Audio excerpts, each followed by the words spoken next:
ఓం శాంతి. Murali date 3/7/2025. ఈరోజు బాబా చెప్తున్నారు, ఇది అనాది నాటకం. ఈ అనంతమైన నాటకంలో మనమందరం అద్భుతమైన పాత్రధారులం. ఈ నాటకంలో ఎటువంటి మార్పులు జరగవు. బుద్ధివంతులు, దూరదృష్టి ఉన్న పిల్లలకు మూలవతనం నుండి పూర్తి సృష్టి చక్రం యొక్క ఆది, మధ్య, అంత రహస్యమేదైతే ఉందో దానిని అర్థం చేసుకోగలరు. బీజమెవరు?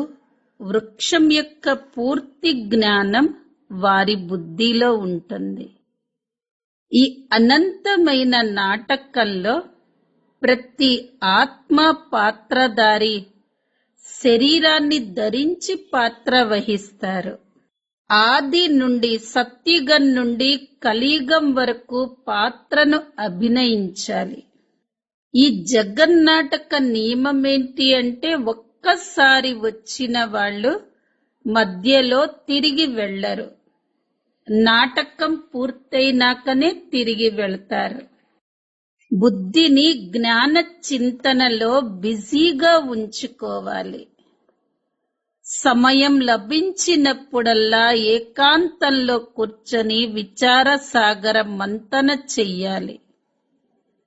బాబాని స్మృతి చేస్తూ సత్యమైన సంపాదన జమ చేసుకోవాలి. దూరదృష్టి ఉన్నవారిగా ఈ అనంతమైన నాటకాన్ని యథార్థంగా అర్థం చేసుకోవాలి. పాత్రధారులందరి పాత్రను సాక్షిగా ఉంటూ చూడాలి. మధురత గుణం చాలా గొప్పది.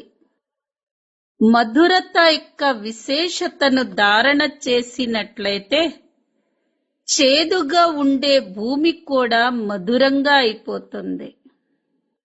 ఎవరితోనైనా 2 గడియలు మధురమైన దృష్టి ఇవ్వండి, మధురమైన మాటలు మాట్లాడండి. అప్పుడు ఎటువంటి ఆత్మైనా సదా కోసం నిండుగా సంపన్నంగా అయిపోతుంది. 2 గడియల మధుర దృష్టి, 2 మాటలు, మధురమైన మాటలు ఆ ఆత్మ యొక్క సృష్టినే మార్చేస్తాయి. వారిని మార్చటానికి నిమిత్తంగా అయిపోతాము ఆ 2 మధుర మాటల వల్ల. అందుకనే మధురత వరదానం సదా తోడుగా ఉంచుకోండి. మధురంగా ఉండాలి, అందర్నీ మధురంగా చెయ్యాలి.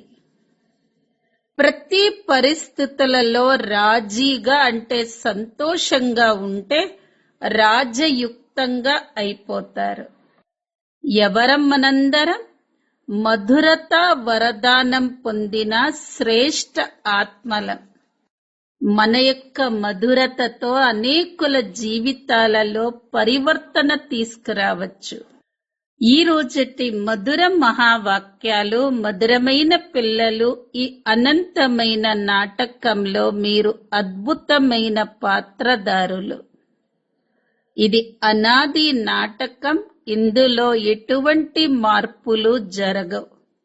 ప్రశ్న: బుద్ధివంతులైన దూరదృష్టి ఉన్న పిల్లలు మాత్రమే ఏ నిగూఢమైన రహస్యాన్ని అర్థం చేసుకోగలరు?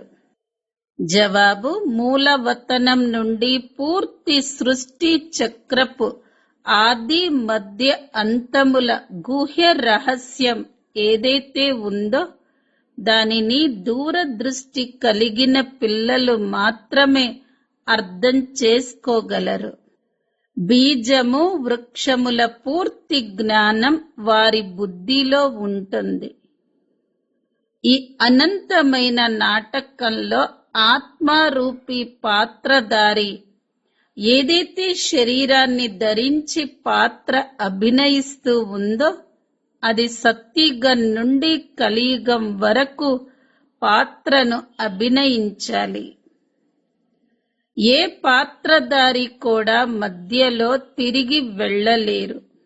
పాట: మీరు నిద్రించి రాత్రిని పోగొట్టుకున్నారు, పగలంతా ప్రాలబ్ధాన్ని అనుభవిస్తూ గడిపేశారు.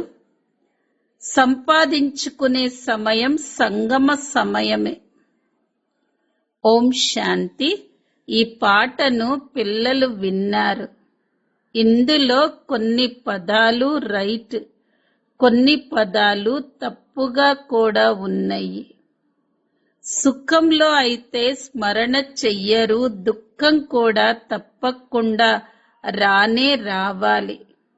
దుఃఖమున్నప్పుడే సుఖం ఇవ్వటానికి బాబా రావలసి వచ్చింది. ఇప్పుడు మనం సుఖధామం కోసం చదువుతున్నామని మధురాతి మధురమైన పిల్లలకు తెలుసు. శాంతిధామం తర్వాత సుఖధామం. ముందు ముక్తి, తర్వాత జీవన ముక్తి. శాంతిధామం మన ఇల్లు.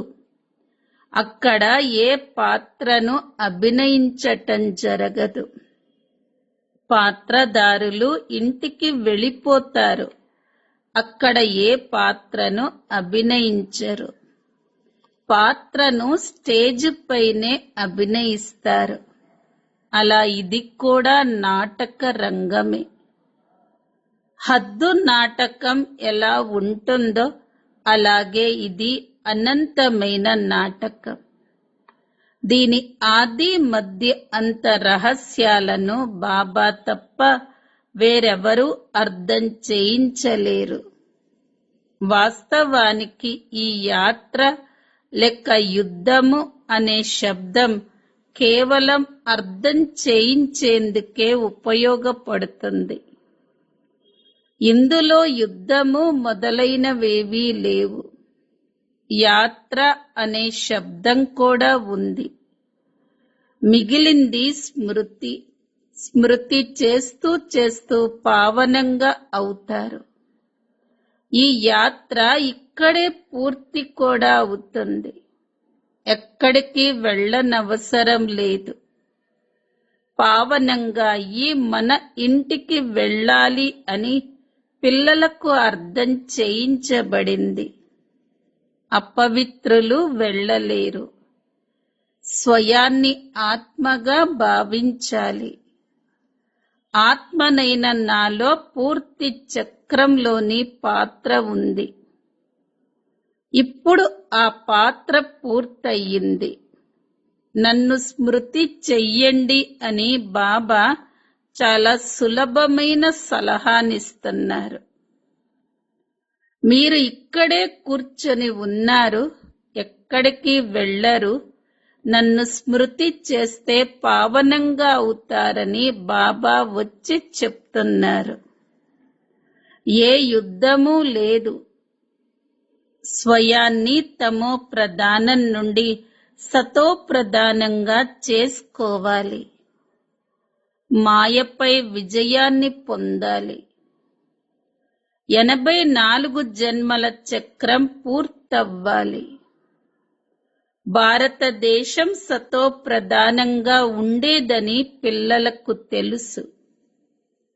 అందులో తప్పకుండా మనుష్యులే ఉంటారు. భూమి మారదు. సతో ప్రధానంగా ఉండే మనం తమో ప్రధానంగా అయ్యామని, మళ్ళీ సతో ప్రధానంగా అవ్వాలి అని మీకు ఇప్పుడు తెలుసు. మీరొచ్చి మమ్మల్ని పతితుల నుండి పావనంగా చెయ్యమని మనుషులు పిలుస్తారు. కాని వారు ఎవరు, ఎలా వస్తారు అని ఎవ్వరికీ ఏమీ తెలియదు. ఇప్పుడు బాబా మిమ్మల్ని వివేకవంతులుగా చేశారు. మీరు ఎంత ఉన్నత పదవిని పొందుతారు. ఇక్కడి శ్రీమంతుల కన్నా అక్కడి పేదవారు కూడా శ్రేష్టమైన వారిగా ఉంటారు. ఎంత గొప్ప గొప్ప రాజులుండేవారు. చాలా ధనముండేది, అయినా వికారులే కదా. వీరికంటే అక్కడ సాధారణ ప్రజలు కూడా చాలా ఉన్నతంగా ఉంటారు. బాబా వ్యత్యాసాన్ని తెలియచేస్తున్నారు. రావణుడు నీడ పడటంతోనే పతితులుగా అవుతారు. స్వయాన్ని పతితులము అని చెప్పుకుంటూ నిర్వికారి దేవతల ముందుకు వెళ్లి తల వంచి నమస్కారం చేస్తారు. ఇక్కడ బాబా వచ్చి వెంటనే ఉన్నతంగా చేస్తారు. ఒక్క సెకండు విషయం. ఇప్పుడు బాబా జ్ఞానం యొక్క 3వ నేత్రాన్నిచ్చారు. మీరు దూరదృష్టి ఉన్నవారిగా అవుతారు. పైన ఉన్న మూలవతనం నుండి పూర్తి డ్రామా చక్రమంతా మీ బుద్ధిలో ఉంది. హద్దు డ్రామా చూసొచ్చి ఏమేమి చూసి వచ్చారో వినిపిస్తారు కదా. బుద్ధిలో నిండి ఉంటుంది కనుక దానిని వర్ణన చేస్తారు. ఆత్మలో నింపుకొని వస్తారు. తర్వాత అందరికీ తెలియచేస్తారు. కానీ ఇది బేహద్ విషయాలు. ఆ బేహద్ డ్రామా ఆది మధ్య అంత రహస్యం పిల్లలైన మీ బుద్ధిలో ఉండాలి. ఇది పునరావృతమవుతూ ఉంటుంది. ఆ హద్దు నాటకంలో ఒక పాత్రధారి వెళ్ళిపోతే వారికి బదులుగా ఇంకొకరు రావచ్చు. ఎవరికైనా అనారోగ్యం కలిగినప్పుడు వారికి బదులు మరొకరిని చేర్చుకుంటారు. ఇది చైతన్యమైన డ్రామా. ఇందులో కొంచెం కూడా మార్పులు చేర్పులు ఉండవు. మనం ఆత్మలము అని, ఇది శరీర రూపీ వస్త్రమని, దీనిని ధరించి మనం బహురూపీ పాత్రను అభినయిస్తామని మీకు తెలుసు. నామరూప దేశ కాలాలు పోలికలు మార్పు చెందుతూ ఉంటాయి. పాత్రదారులకు తమ పాత్ర గురించి తెలిసి ఉంటుంది కదా. తండ్రి పిల్లలైన మీకు ఈ చక్రం యొక్క రహస్యాన్ని అర్థం చేయిస్తారు. సత్యుగం నుండి కలియుగం వరకు వచ్చి వాపస్ వెళతారు. మళ్ళీ కొత్తగా వచ్చి పాత్రను అభినయిస్తారు. దీని వివరం అర్థం చేయించేందుకు సమయం పడుతుంది.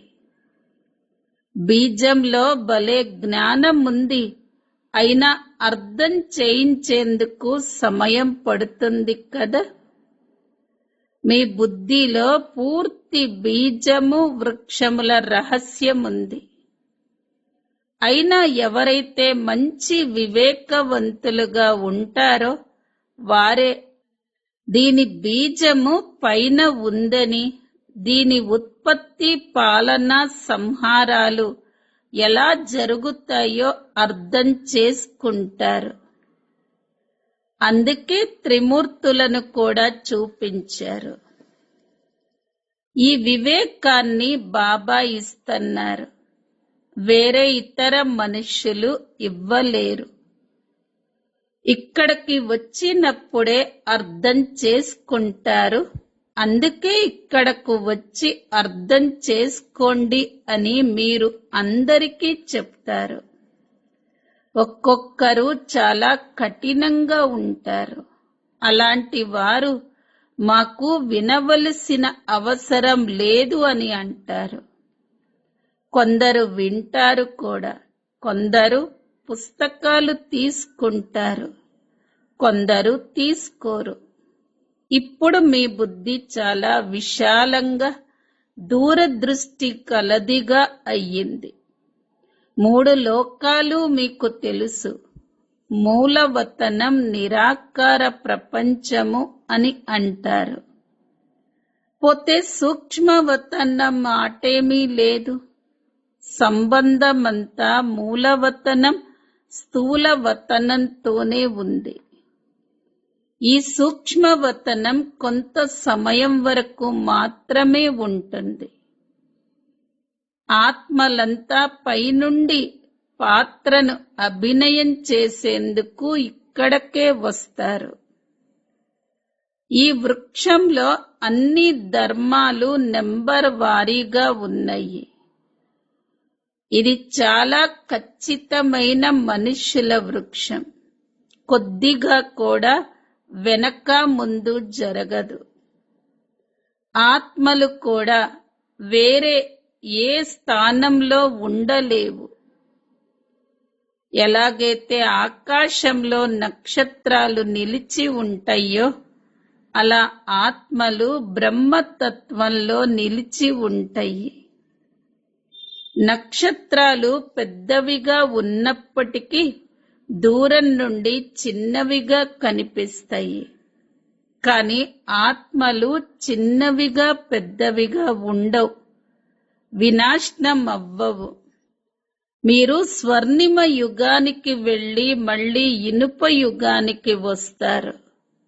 మనం స్వర్ణిమ యుగంలో ఉండేవారిమి, ఇప్పుడు ఇనుప యుగానికి వచ్చాము అని పిల్లలైన మీకు తెలుసు. ఇక్కడ ఏ విలువ లేదు. మాయా తళుకు ఎంత ఉన్నా ఇది రావణుడి స్వర్ణిమ యుగం. అది ఈశ్వరీయ స్వర్ణిమ యుగం. 6-7 సంవత్సరాలలో చాలా ధాన్యం ఉంటుంది అని మనుషులు చెప్తూ ఉంటారు. వారి ప్లాన్ ఏమిటో, పిల్లలైన మీ ప్లాన్ ఏమిటో చూడండి. బాబా చెప్తున్నారు, నా ప్లాను పాత ప్రపంచాన్ని కొత్తదిగా చేయటం. మీ ప్లాను ఒకటే. బాబా శ్రీమతమనుసారంగా మన వారసత్వాన్ని తీసుకుంటున్నామని మీకు తెలుసు. బాబా మార్గాన్ని తెలియచేస్తారు, శ్రీమతాన్నిస్తారు, స్మృతిలో ఉండమని సలహా చెప్తారు.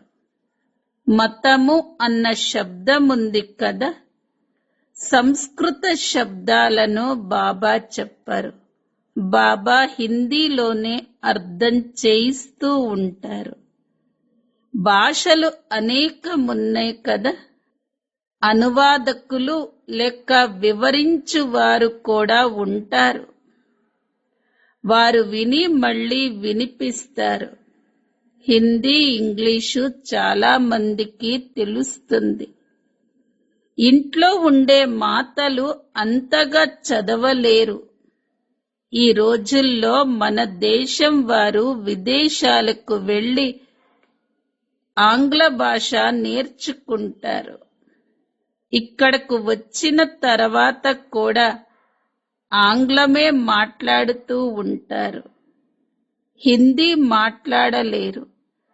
ఇంటికొచ్చి తల్లితో కూడా ఇంగ్లీష్లోనే మాట్లాడటం ప్రారంభిస్తారు. పాపం ఆమెకు ఇంగ్లీష్ ఏం తెలుస్తుంది కనుక తికమక పడుతుంది. వారు కొద్దో గొప్పో హిందీ నేర్చుకోవలసి వస్తుంది. సత్యుగంలో అయితే ఒకే రాజ్యం, ఒకే భాష ఉండేది. దానినిప్పుడు మళ్ళీ స్థాపన చేస్తున్నారు. ఈ సృష్టి చక్రము ప్రతి 5000 సంవత్సరాల తర్వాత ఎలా తిరుగుతుందో బుద్ధిలో ఉండాలి. ఇప్పుడు ఒక తండ్రి స్మృతిలోనే ఉండాలి. ఇక్కడ మీకు తీరిక సమయం చాలా లభిస్తుంది. ఉదయమే స్నానం చేసి బయటకు తిరుగుతూ ఉన్నప్పుడు చాలా ఆనందంగా ఉంటుంది. మేమంతా పాత్రదారులము అనే స్మృతి ఆంతరికంగా ఉండాలి. ఈ స్మృతి కూడా ఇప్పుడే కలిగింది. బాబా మనకు 84 జన్మల చక్ర రహస్యాన్ని తెలియచేశారు. మనం సతో ప్రధానంగా ఉండేవారిమి. ఇది చాలా సంతోషం కలిగించే విషయం. మనుషులు నడుస్తూ తిరుగుతూ ఉంటారు. వారికి ఏ సంపాదన ఉండదు. మీరు చాలా సంపాదన చేసుకుంటారు. బుద్ధిలో చక్రం కూడా గుర్తుండాలి. అంతేకాక బాబాని కూడా స్మృతి చేస్తూ ఉండాలి. సంపాదన చేసుకునే చాలా మంచి మంచి యుక్తులు బాబా తెలియచేస్తారు. ఏ పిల్లలైతే జ్ఞానాన్ని విచార సాగర మంతనం చెయ్యరో వారి బుద్ధిలో మాయా గొడవలు కలిగిస్తుంది. వారినే మాయా సత్తాయిస్తుంది. మేమీ చక్రంలో ఎలా తిరిగాము? సత్యుగంలో ఇన్ని జన్మలు తీసుకొని మళ్ళీ కిందకు దిగుతూ వచ్చాము. ఇప్పుడు మళ్ళీ సతో ప్రధానంగా అవ్వాలి అని లోపల అనుకుంటూ ఉండండి. నన్ను స్మృతి చేసినట్లయితే సతో ప్రధానంగా అవుతారు అని బాబా తెలియచేశారు. నడుస్తూ తిరుగుతూ బుద్ధిలో స్మృతి ఉంటే మాయా కలిగించే విఘ్నాలు సమాప్తమైపోతాయి. మీకు చాలా చాలా లాభం కలుగుతుంది. స్త్రీ పురుషులు తోడుగా వెళతారు. ప్రతి ఒక్కరూ తమ ఉన్నత పదవిని పొందేందుకు స్వయం శ్రమ పడాలి. ఒంటరిగా వెళితే చాలా మజాగా ఉంటుంది. తమ చింతనలో ఉంటారు. తోడులో ఎవరైనా ఉంటే తమ బుద్ధి అటూ ఇటూ వెళుతుంది. స్మృతి చాలా సహజమైనది. ఉద్యానవనాలు మొదలైనవి అన్ని చోట్ల ఉన్నాయి. ఇంజనీర్లైతే ఇక్కడ వంతెన కట్టాలి, అది చెయ్యాలి అని వారి చింతన నడుస్తూ ఉంటుంది. బుద్ధిలో ప్లాన్ వచ్చేస్తుంది. అలా మీరు కూడా ఇంట్లో కూర్చున్న బుద్ధి ఆ వైపే ఉండాలి. ఈ అభ్యాసం చేసుకుంటే మీలో ఇదే చింతన నడుస్తూ ఉంటుంది. చదువుకోవాలి, వ్యాపారాలు మొదలైనవి కూడా చెయ్యాలి. కానీ వృద్ధులు, యువకులు, పిల్లలు మొదలైన వారందరూ పావనంగా అవ్వాలి. బాబా నుండి వారసత్వం తీసుకునేందుకు ఆత్మలకు హక్కు ఉంది. పిల్లలకు కూడా బాల్యంలోనే ఈ బీజం పడితే చాలా మంచిది. ఎందుకంటే ఆధ్యాత్మిక విద్య ఇంకా ఎవరూ నేర్పించలేరు. ఈ ఆధ్యాత్మిక విద్యను బాబా ఒక్కరే వచ్చి చదివిస్తారు. ఆ పాఠశాలలలో భౌతిక విద్య లభిస్తుంది. అది శాస్త్రాల విద్య. ఇది ఆధ్యాత్మిక విద్య. దానిని భగవంతుడే వచ్చి మీకు నేర్పిస్తారు. దీని గురించి ఎవ్వరికీ తెలియదు. దీనిని ఆత్మిక విద్య అని అంటారు. దీనిని ఆత్మ వచ్చి చదివిస్తుంది. దీనికి వేరే పేరు పెట్టలేరు. ఈ చదువు స్వయం బాబానే వచ్చి చదివిస్తారు. భగవాను వాచ, భగవంతుడు ఒకేసారి ఈ సమయంలోనే వచ్చి అర్థం చేయిస్తారు. దీనిని ఆత్మిక విద్య అని అంటారు. ఆ శాస్త్రాల విద్య వేరు. మొదటిది దేహదారి కాలేజీలలో నేర్పించే జ్ఞానం.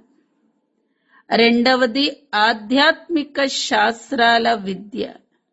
మూడవది ఈ ఆత్మిక జ్ఞానము అని మీకు తెలుసు. ఎంత గొప్ప గొప్ప డాక్టర్ ఆఫ్ ఫిలాసఫీ డిగ్రీ పొందిన వారి వద్ద ఉండేది కూడా శాస్త్రాల సమాచారమే. మీ ఈ జ్ఞానం పూర్తిగా భిన్నమైనది. ఈ ఆధ్యాత్మిక జ్ఞానాన్ని సర్వాత్మల తండ్రి అయిన స్పిరిచువల్ ఫాదర్ మాత్రమే చదివిస్తారు. శాంతి సాగరులు, సుఖ సాగరులు అని వారికే మహిమ ఉంది. కృష్ణుడి మహిమ పూర్తిగా భిన్నమైనది. గుణాలు, అవగుణాలు మనుషులలో ఉంటాయి. వాటి గురించి మాట్లాడుతూ ఉంటారు. తండ్రి మహిమ గురించి కూడా యథార్థంగా మీకు మాత్రమే తెలుసు. వారు కేవలం చిలకలుగా పాడుతూ ఉంటారు, కానీ అర్థం కొంచెం కూడా తెలియదు. మీ ఉన్నతిని ఎలా చేసుకోవాలో బాబా పిల్లలకు సలహానిస్తారు. పురుషార్థం చేస్తూ ఉంటే పక్కాగా అవుతూ ఉంటారు. తర్వాత ఆఫీసులో పనిచేసే సమయంలో కూడా ఈ స్మృతి ఉంటుంది. ఈశ్వరీయ స్మృతి ఉంటుంది.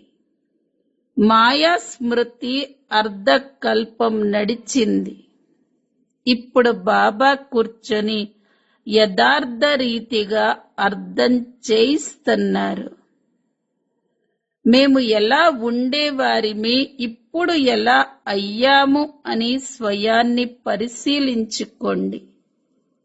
బాబా మళ్ళీ ఇటువంటి దేవతలుగా చేస్తున్నారు.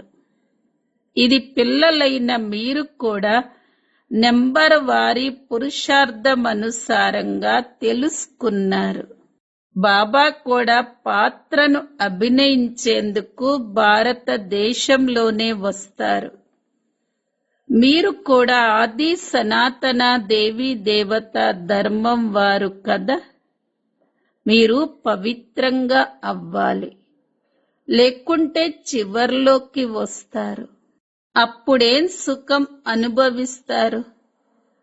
భక్తి ఎక్కువ చేసి ఉండకపోతే రాలేరు. వీరు అంతగా జ్ఞానం అర్థం చేసుకోలేరు అని తెలిసిపోతుంది. అర్థం చేసుకోగలరు కదా. చాలా శ్రమ పడ్డారు, అయినా ఎవరో అరుదుగా వెలువడ్డారు. కానీ అలసిపోకూడదు. శ్రమైతే చెయ్యాలి. శ్రమ పడకుండా ఏమీ లభించదు. ప్రజలైతే తయారవుతూ ఉంటారు. పిల్లలు, మిమ్మల్ని మీరు ఉన్నతి చేసుకోవాలి అంటే ఉదయమే స్నానము మొదలైనవి చేసి ఏకాంతంలో వెళ్ళి తిరగండి, లేక కూర్చోండి అని బాబా యుక్తిని తెలియచేస్తారు. నడవటం ఆరోగ్యం కోసం కూడా మంచిదే. బాబా కూడా గుర్తొస్తారు. డ్రామా రహస్యం కూడా బుద్ధిలో ఉంటుంది. మరి ఎంత సంపాదన జరుగుతుంది? ఇది సత్యమైన సంపాదన. ఆ సంపాదన పూర్తయింది. ఇప్పుడు ఈ సంపాదన గురించి ఆలోచించండి. ఏ నష్టము లేదు. బాబాని కూడా చూసి ఉన్నారు. వారు పూర్తి జీవిత కథ వ్రాశారు. ఈ రోజు ఇన్ని గంటలకు లేచాను, తర్వాత ఇది చేశాను, తర్వాత వచ్చేవారు చదివి నేర్చుకుంటారు అని భావిస్తారు. గొప్ప గొప్ప వ్యక్తుల జీవిత చరిత్రను చదువుతారు కదా. పిల్లల కోసం వ్రాస్తారు. మళ్ళీ పిల్లలు కూడా అలాంటి మంచి స్వభావం ఉన్నవారిగా ఉంటారు.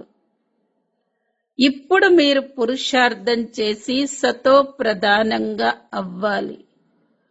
సతో ప్రధాన ప్రపంచ రాజ్యాన్ని మళ్ళీ తీసుకోవాలి. మనం కల్పము రాజ్యం తీసుకుంటాము, కోల్పోతాము అని మీకు తెలుసు. ఇదంతా మీ బుద్ధిలో ఉంది. ఇది కొత్త ప్రపంచం, కొత్త ధర్మం కోసం కొత్త జ్ఞానం.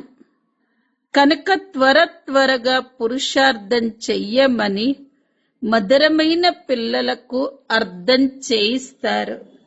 శరీరంపై నమ్మకం లేదు. ఈ రోజుల్లో మృత్యువు చాలా సులభమైపోయింది.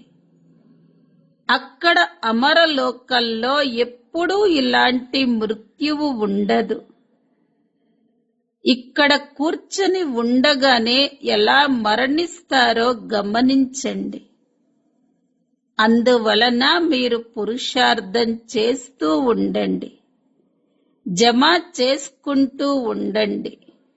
అచ్చా, మధురాతి మధురమైనటువంటి పిల్లలకు మాతా పిత బాప్ దాదాల ప్రియ స్మృతులు మరియు గుడ్ మార్నింగ్.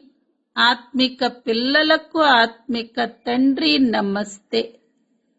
ఆత్మిక పిల్లలవి ఆత్మిక తల్లి తండ్రులకు ప్రియ స్మృతులు, గుడ్ మార్నింగ్ మరియు నమస్తే. ధారణ కొరకు ముఖ్య సారము. మొదటి పాయింట్, బుద్ధిని జ్ఞాన చింతనలో బిజీగా ఉంచుకునే అభ్యాసం చెయ్యాలి. సమయం ఎప్పుడు లభించినా ఏకాంతంలోకి వెళ్లి విచార సాగర మంతన చెయ్యాలి. బాబాని స్మృతి చేసి సత్యమైన సంపాదన జమ చేసుకోవాలి. రెండో పాయింట్, దూరదృష్టి ఉన్నవారిగా అయ్యి ఈ అనంతమైన నాటకాన్ని యథార్థంగా అర్థం చేసుకోవాలి. పాత్రదారులందరి పాత్రను సాక్షిగా ఉంటూ చూడాలి. వరదానం, మధురత యొక్క వరదానం ద్వారా సదా ముందుకు వెళ్లే శ్రేష్ఠ ఆత్మా భవ. మధురత ఎటువంటి విశేషమైన ధారణ అంటే అది చేదుగా ఉండే భూమిని కూడా మధురంగా చేసేస్తుంది. ఎవరికైనా 2 గడియలు మధురమైన దృష్టిని ఇవ్వండి, మధురమైన మాటలు మాట్లాడండి. అప్పుడు ఎటువంటి ఆత్మనైనా సదా కోసం నిండుగా సంపన్నంగా చేసేస్తారు. 2 గడియల మధురమైన దృష్టి మరియు మాటలు ఆ ఆత్మ యొక్క సృష్టినే మార్చేస్తాయి. మీరు మాట్లాడే 2 మధురమైన మాటలు కూడా సదా కోసం వారిని మార్చటానికి నిమిత్తంగా అవుతాయి. అందువలన మధురత యొక్క వరదానం సదా తోడుంచుకోవాలి. సదా మధురంగా ఉండండి, అందరినీ మధురంగా చెయ్యాలి. స్లోగన్, ప్రతి పరిస్థితులలో రాజీ అంటే సంతోషంగా ఉంటే రాజయుక్తంగా అయిపోతారు. అవ్యక్త ప్రేరణ పాయింట్, సంకల్పాల శక్తిని జమ చేసుకొని శ్రేష్టమైన సేవకు నిమిత్తులుగా అవ్వండి. ఎప్పుడైతే ఒక్క బాబా మరియు నేను అనే సంకల్పము తప్ప మిగిలిన అన్ని సంకల్పాలు శాంతిస్తాయో, ఈ మిలనం చేసే అనుభూతి యొక్క సంకల్పం ఒక్కటే ఉంటుంది. అప్పుడు సంకల్ప శక్తి జమ అవుతుంది మరియు యోగము శక్తిశాలిగా అవుతుంది.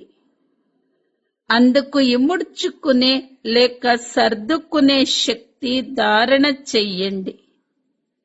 సంకల్పాలపైన పూర్తి బ్రేకు పడాలి, డీలాగా కాకూడదు. ఒకవేళ 1 సెకండు బదులు ఎక్కువ సమయం పట్టిందంటే ఇముడ్చుకునే శక్తి బలహీనంగా ఉంది అని అర్థం. ఓం శాంతి.